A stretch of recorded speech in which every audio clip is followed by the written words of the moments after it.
How's everybody doing? Oh, great, good. All right. So I've been asked to remind everybody that y'all are getting email evaluations when you get your badge beeped at the door. So please say nice, kind things about me on those. I would really appreciate that. So I'm here to talk about Unleashing the Wolf, adapting Fables, and creating the Wolf Among Us. Let me just go really quickly into my history, a little brief introduction. My name is Chris Schroyer. I'm a producer at Telltale Games. I've been in the industry for over 10 years at this point. I started as an animator, then moved into a designer role, and then into production. And then the past 4 years, I've been at Telltale, where I've been able to be lucky enough to work on things like Poker Night, Jurassic Park, Walking Dead Season 1, and, of course, The Wolf Among Us. My Twitter handle is there, just in case you want to shout at me, which is totally cool and acceptable. All right, so here's a quick note about spoilers. Spoilers are really important to us. So today I'm going to be talking about The Wolf Among Us, obviously. I'm going to be talking about the Fables comic book series, so I might spoil a few things that happen early on in the series. And a little bit about Walking Dead Season 1, but nobody has to worry. We're not going to be talking about Season 2. That's still going underway right now, and it's really, really awesome. If you liked Wolf, please check that out. All right. So what does it mean at Telltale Games for us to adapt IP? A lot of games these days get based off of established intellectual properties, and a lot of people will come to us and say, hey, could you make a game based off of this, or this, that, or the other thing? And it really comes down to two things for us. First would be that a see the movie, play the game that features the exact same storyline is really not our style, and that interactivity has to bring something new to the IP. So let's take a look at some of the parameters that we use when trying to figure out what is worth our time and what we're really excited about. So seeing the movie, play the game, not our style. We're really thinking about when we start thinking about a new series, we start thinking about what's the unique story to tell, rather than retelling a story that players are already familiar with. Risks player boredom. There has to be something new there. There has to be something that players have never seen before. We start thinking about what connects this story that we want to tell to the IP canon, so that we're expanding it in a really unique way. So this could be just about anything. All that really matters is that this is something that's strong to someone who's already familiar with the IP. This could be a character's secret origins revealed, or a new kind of context wrapped into future events that somebody may already be familiar with. In other words, it's really about us finding out, how did these characters get to be the people we met when we first get introduced to them in the IP? And last but certainly not least, we start thinking about how can we bring IP unaware people along for the ride. This is really, really, really important. A lot of developers will assume that the demographic for a game based on an established property is limited to the IP's current measured numbers and metrics. But we feel that the right game matched with the right IP can expand the audience.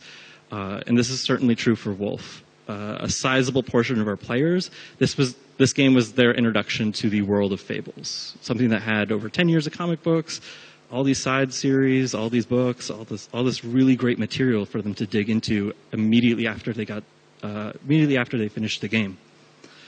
So it was really about turning gamers into readers and readers into gamers as well. And the same can be said to some extent with The Walking Dead Season 1. We had folks that had different levels of familiarity with the TV show, the comic books, or people that had never experienced The Walking Dead before, and we were able to bring them in and show them something interesting. So the next one would be interactivity has to bring something new to the IP. So We start to ask ourselves, what have people already seen in this universe? What are they accustomed to seeing?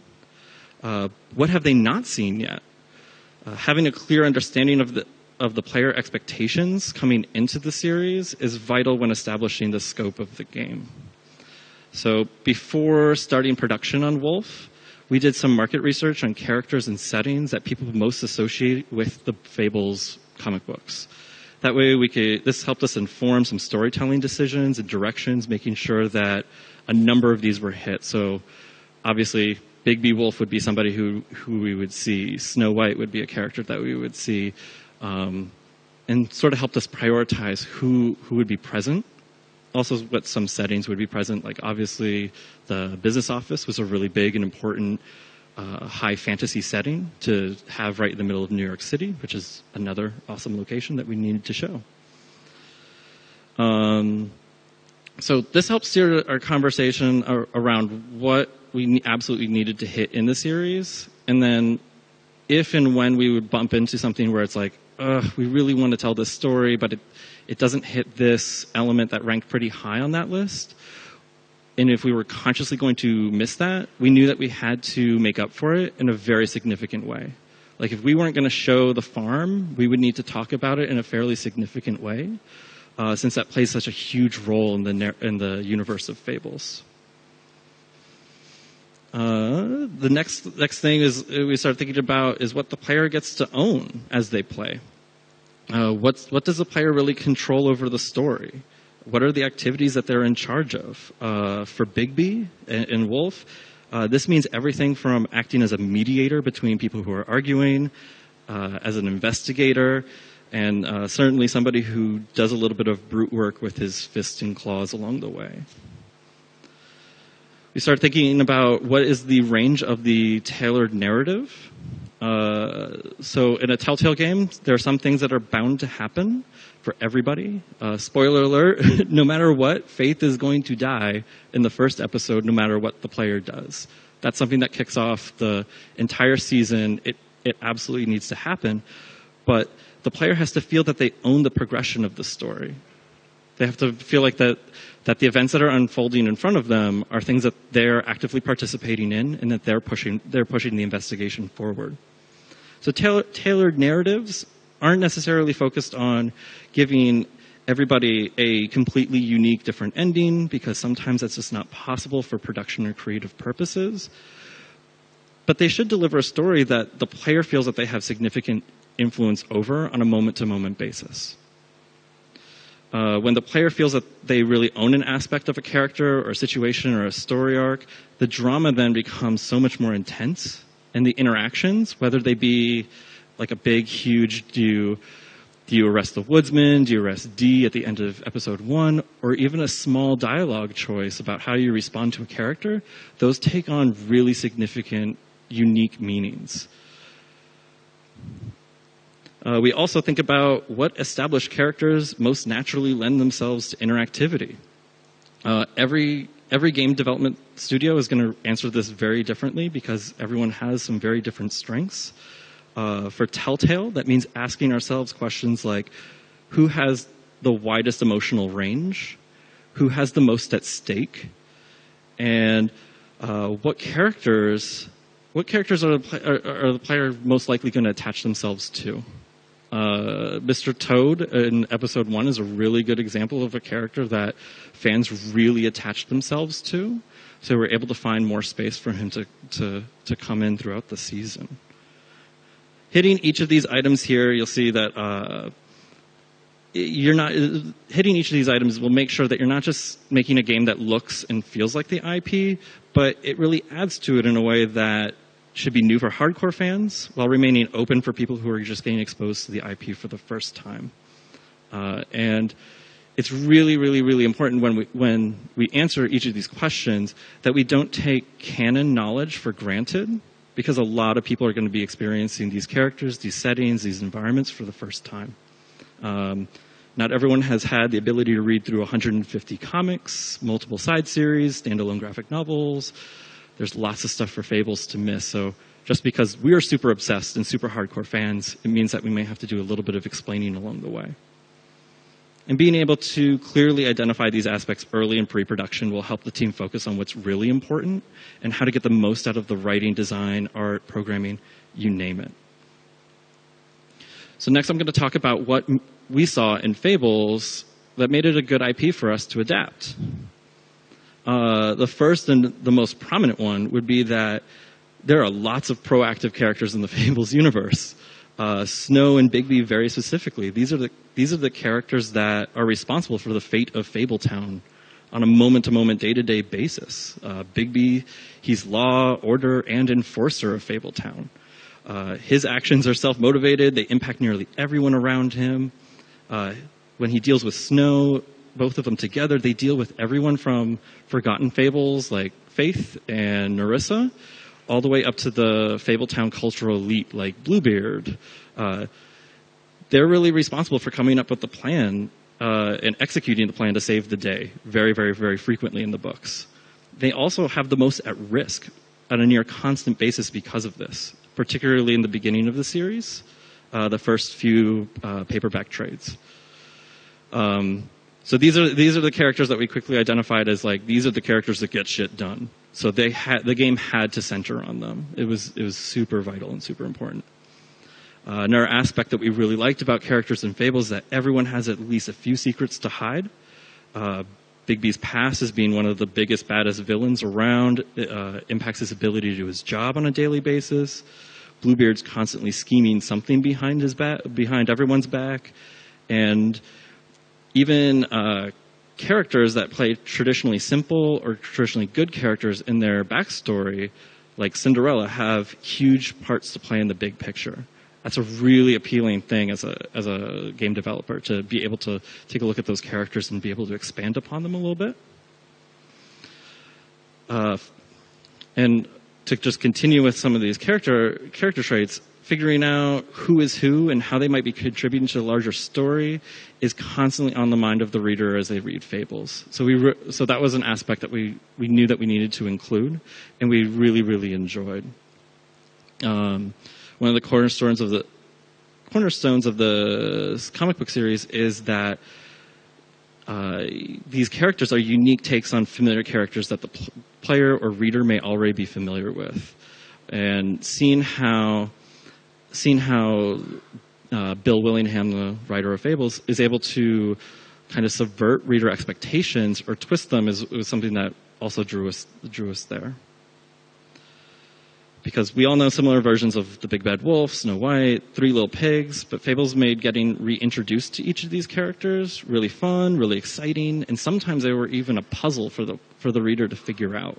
So in the case of Nerissa, figuring out that she was a little mermaid and seeing all the subtle signs that are like all over her, including like seashell earrings or a clutch that looks like a seashell, those kind of minor touches are the things that go a really long way.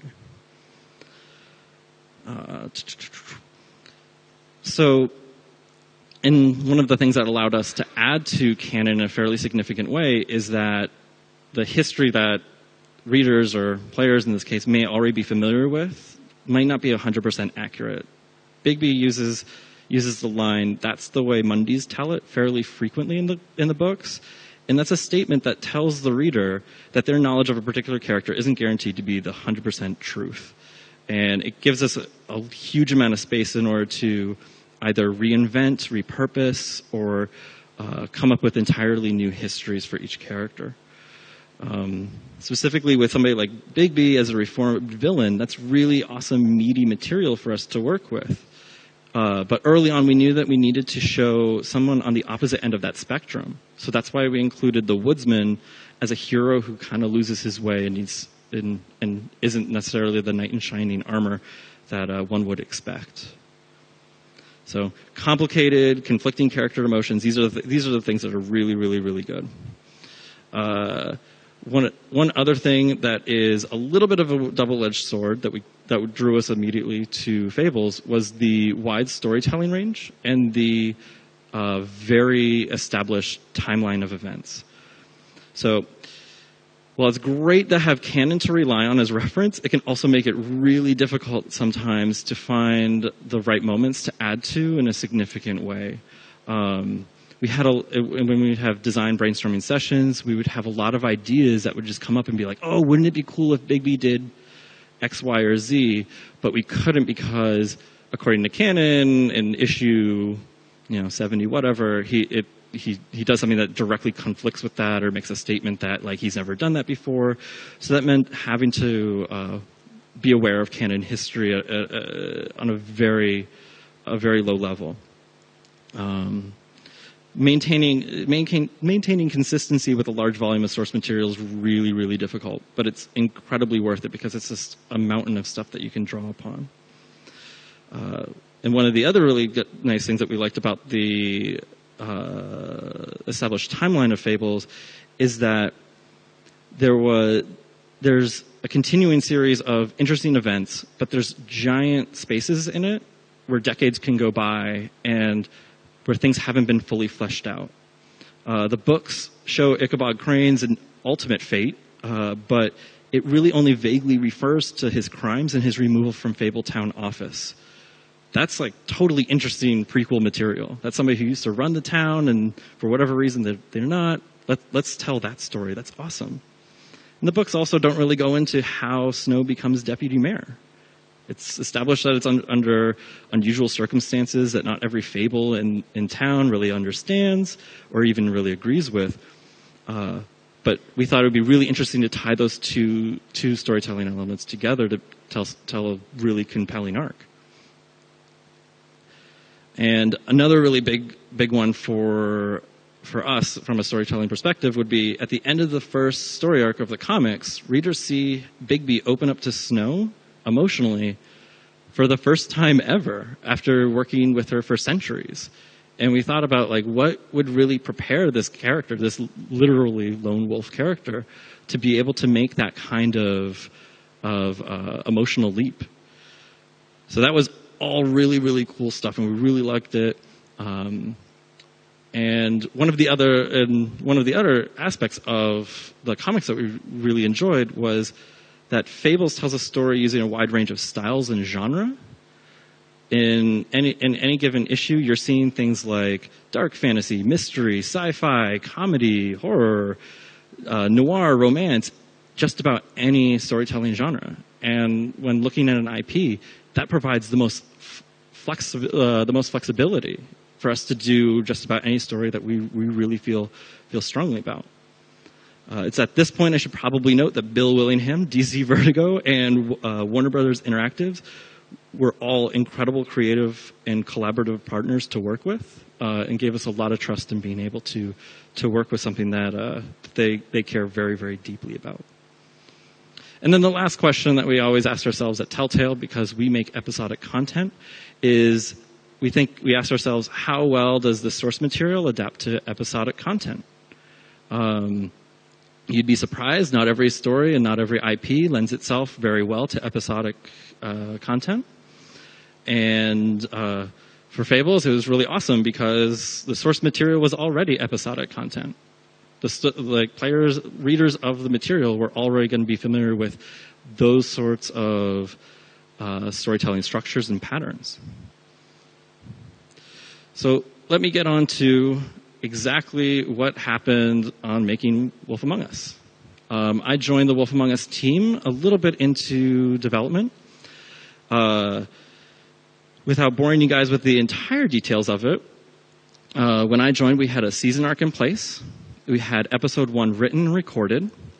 It was a prequel that had a lighter tone, a little bit closer to Jack of Fables than Fables proper. It is written, designed, fully recorded. Gameplay prototypes are started. Art assets are in progress. It's ready. It's really ready to hit full production. And it's really at this point that I feel that I have the easiest job on planet Earth, because what else is left to produce?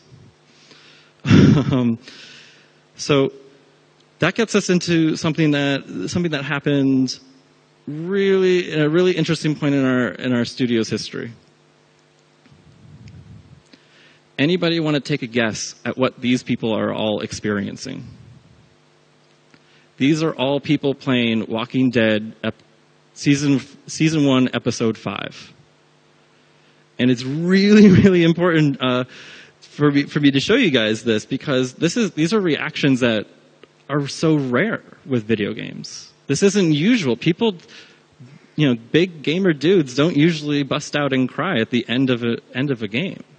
And neither do all games appeal to a wider audience of male and females. Like, this is really important. And this marked a huge shift for us at Telltale in the games that we make. Striking a chord like this is something really, really unique. So it changes nearly everything. It changes player expectations. It changes critical expectations. We know that we scratched the surface on something new and something exciting, but we had to continue on the path. We had to see where it could go. We started thinking about how we could expand on the gameplay that we saw there, and how well did this fit to Fables? So we took a long look at Fables. We had a game that felt like the source material.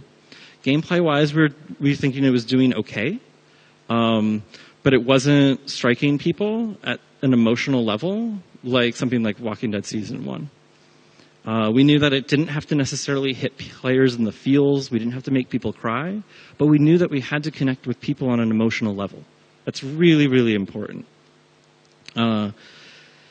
And with production already in progress, how do we fix this? And how do we fix this quickly?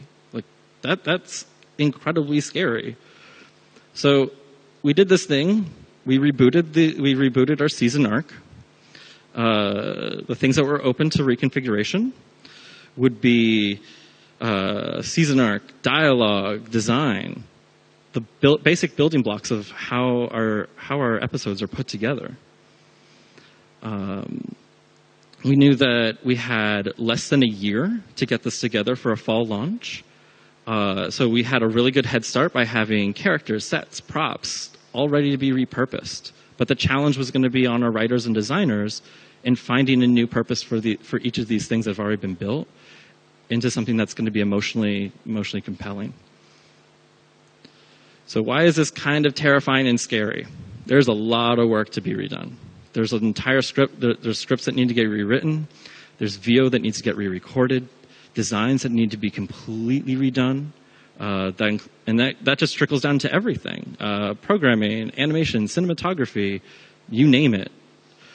The production of these assets also all these things had to be done while we were figuring out the season arc. But it was absolutely necessary. We were only hitting some, but not all of the adapting IP pillars that we hold really strongly. And player expectations coming out of Walking Dead Season 1 were, let's just say, escalated or elevated a little bit. This was easily the most difficult aspect of the reboot to really execute, is finding what's going to really connect with people in the same way that that Walking Dead Season 1 really connected with. So we had to start thinking about, did our current storyline or tone, did our execution match this? Were we offering the same type of incentive for players to become emotionally invested with characters as they did with Lee and Clementine? Figuring that out and really establishing that took some time from just about everybody on the team. So what did this process look like? It meant that we needed to come up with a new story arc, or a season arc. We needed to come up with new episode scripts. And we needed to re-examine how we thought about choice with new and expanded gameplay prototyping. So let's jump into the first one right there. New season arcs. This gave us an opportunity to get reacquainted with the IP. So we wanted to maintain the pillars that we hit, which were awesome. We were doing a really good job of feeling like a canon story, that this is something that was expanding the universe. We were telling how Crane leaves Fabletown, how Snow comes to power. That's really compelling stuff. But we needed to focus on the pillars that we missed. So we had dialogue that felt right in the place of books, but it didn't feel in context of something that would really hook players from scene to scene, from episode to episode. We also needed to re-examine how players felt agency over the story, how they felt ownership of it, that Bigby's action, that their actions through Bigby was what was propelling the story forward. We also wanted to bring choice-driven moments into new areas. Walking Dead did an awesome thing by bringing all these unique choices into dialogue, but we were thinking to ourselves, okay, there's got to be other places that we can use this gameplay structure to do bigger and better things. On the plus side, this gave us the time that we needed to really find and push the neon noir look that we had already established. So that was going to get even better. And at the end of the day, what the season arc really meant was this was a lot of long meetings with key stakeholders talking about where we were going with the series, what were the big picture items. So when we were establishing the main thread, we're really talking about what's the story we're telling throughout the season, how well does this reuse the assets that we already have in production, and ultimately we went with finding Faith's killer, tracking down the Crooked Man, and then bringing him to trial. And that gave us a nice season arc over 5 episodes with enough unique, big events to happen throughout the season. We also needed to reestablish some individual character arcs. That would be namely Bigby and Snow's relationship, thinking about where this is starting at the beginning of our season, where this is ending, and how well that lines up with issue 1 of the comic book. And how can we really show the movement here? Bigby and Snow were never going to kiss in season 1, but we had to build up that romantic tension somehow, and finding those right moments was what was really important.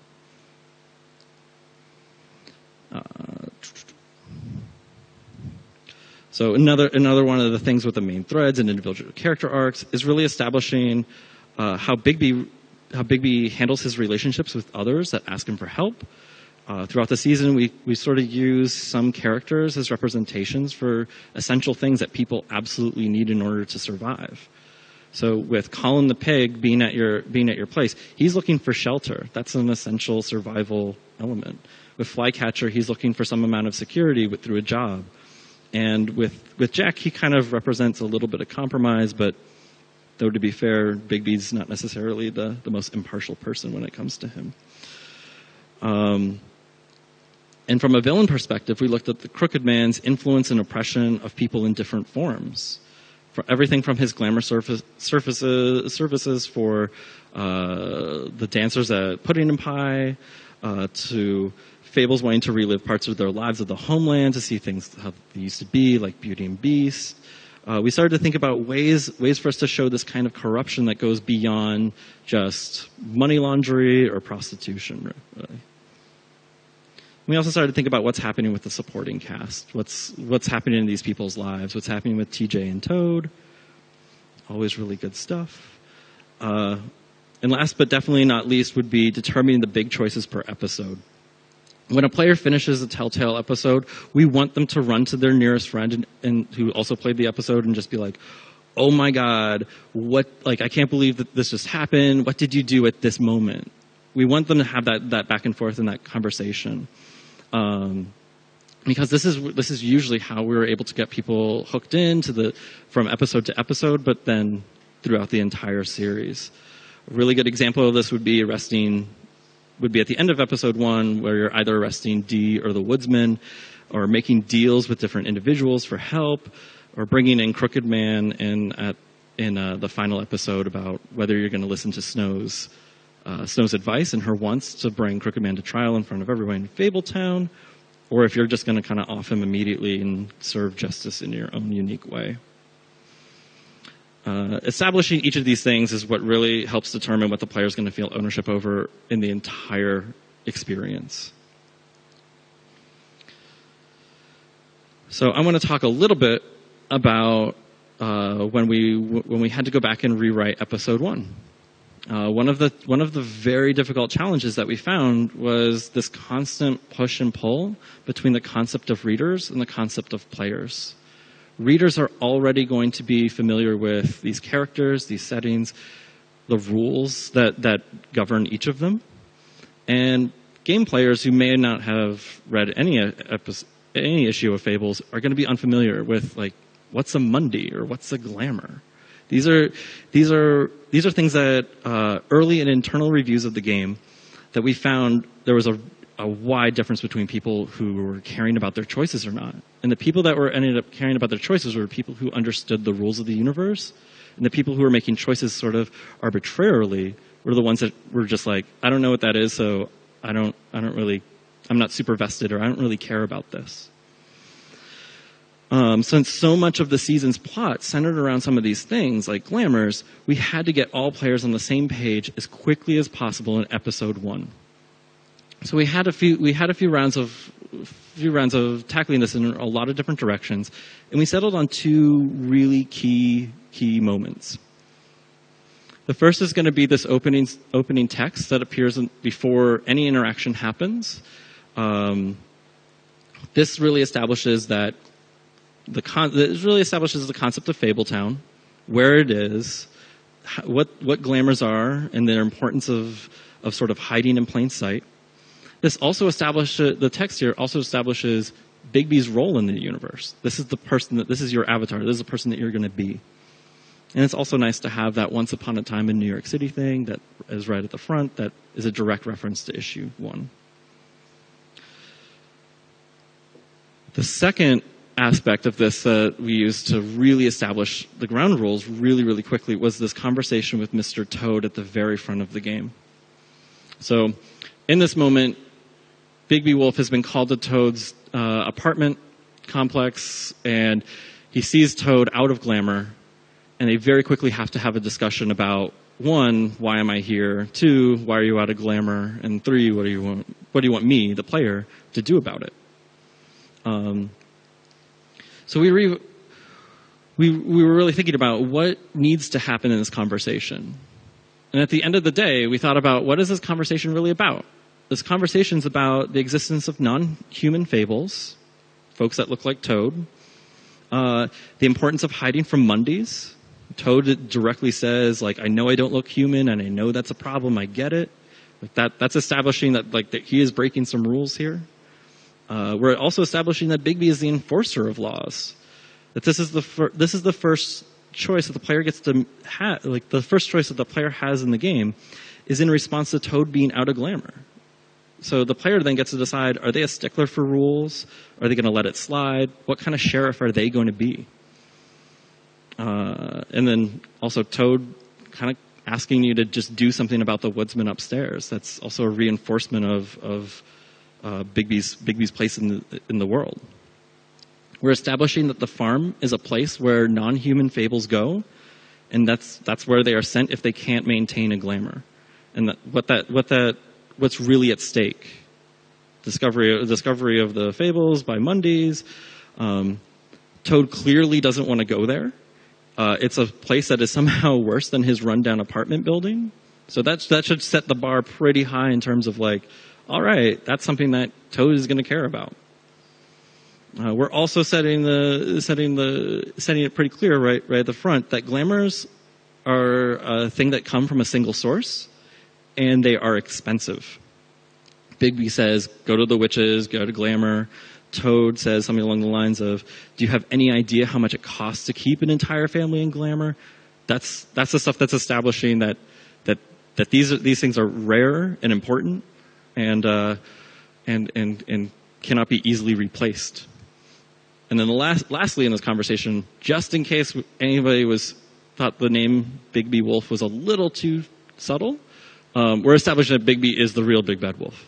Like it is in no unspoken terms. There was a really fine balance to be found in this moment, and getting this essential information out to audiences for the first time is really, really important. That's what was able to get people to connect with these characters really quickly. But the risk for us when we were editing this was not being boring for long-time readers, so not filling this with exposition or not filling this with something that somebody who already knows the rules or the consequences within the universe would just roll their eyes with. So that's why we tried to put as many interactive choices in there as possible up front.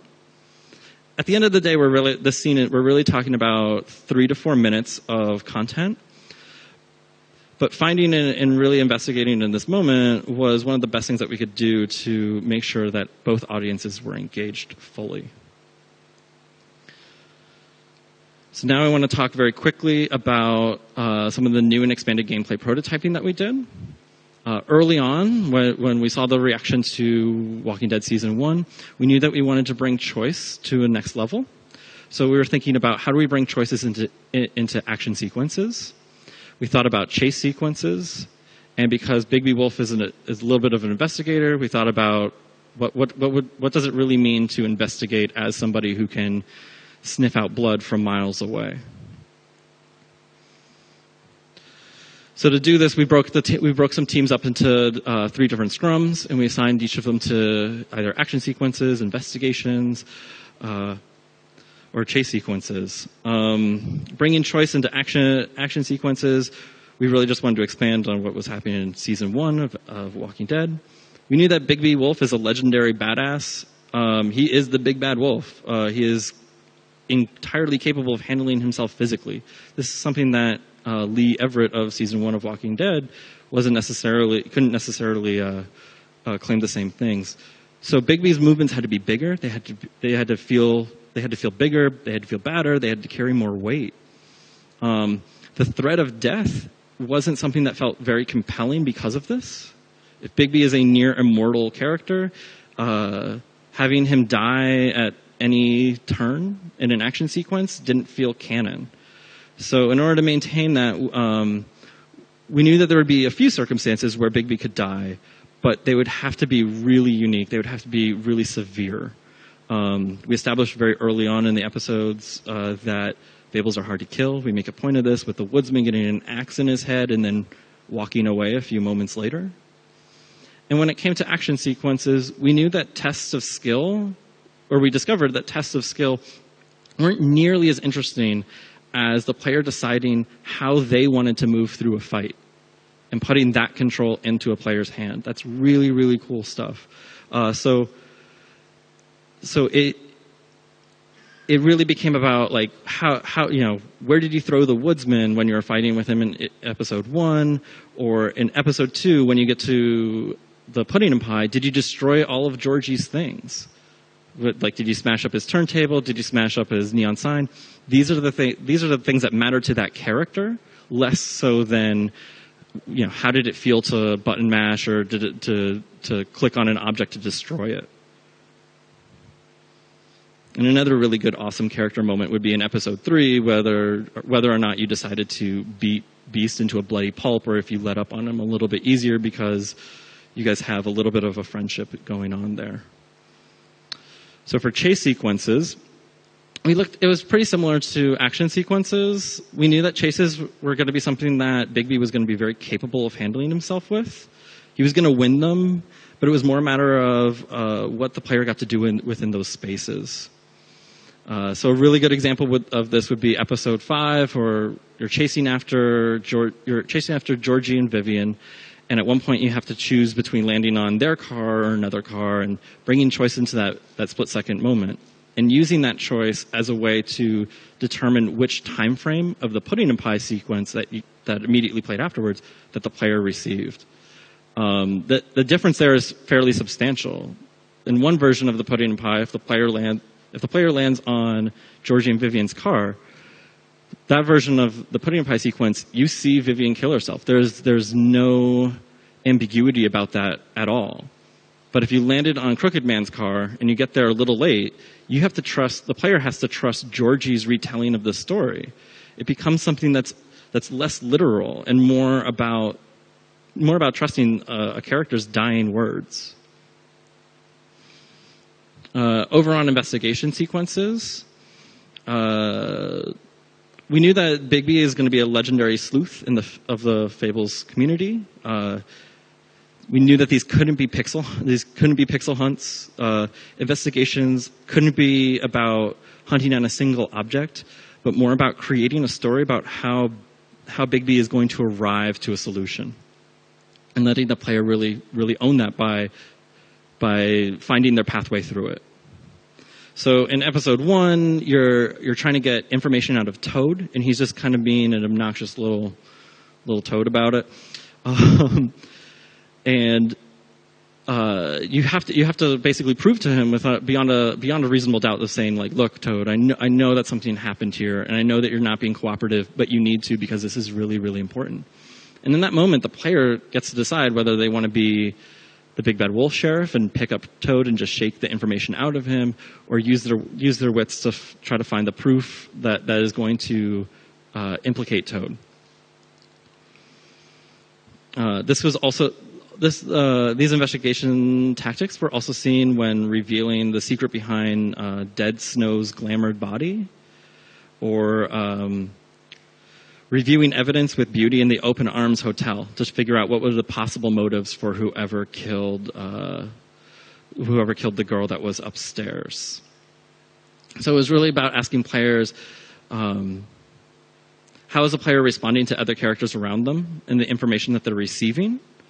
And how does this apply to Bigby being a big bad wolf cop or a good cop or an understanding person? When these were executed well, these sequences felt less like investigations and more like natural conversations. So by working the room, we were able to get something that felt not as labored, but something that was just more of a natural conversation between two people. I know I'm getting to the end of my time here, so I'll have to wrap this up fairly quickly. So what checks were placed to make sure that we were going to go on the right track with all of this stuff? First and foremost, we did more frequent check-ins with our executive staff. Telltale is a self-publishing developer, which is a really great, awesome thing that I thoroughly, thoroughly love, but it's a little bit of a double-edged sword because that means that you, as a studio, have to be responsible for all the quality control checks. That it's not just you guys within the studio that can get excited about something that everyone else can get excited about. We did multiple play tests along the way. This included everything from pen and paper versions of the game that would be run by one of our designers, not too dissimilar from a rather elaborative D&D session, all the way up to in-engine play tests where we would have people come into the studio and play through the game or sequences within the game. Let's see. And then as we were working on this, we identified the areas that we could move forward on as quickly as possible. That would be environments, that'd be animations, that'd be character model edits that absolutely needed to get going. During this time, we would be republishing design documents, scripts, season arc docs out to the entire team to make sure that everyone was fully aware of what changes were going to be in place there. And from, I want to say, a little under 8 months, we were able to go from deciding to do the reboot to presenting the demo at PAX Prime last year, and then we shipped episode 1 shortly thereafter. And then everyone lived happily ever after.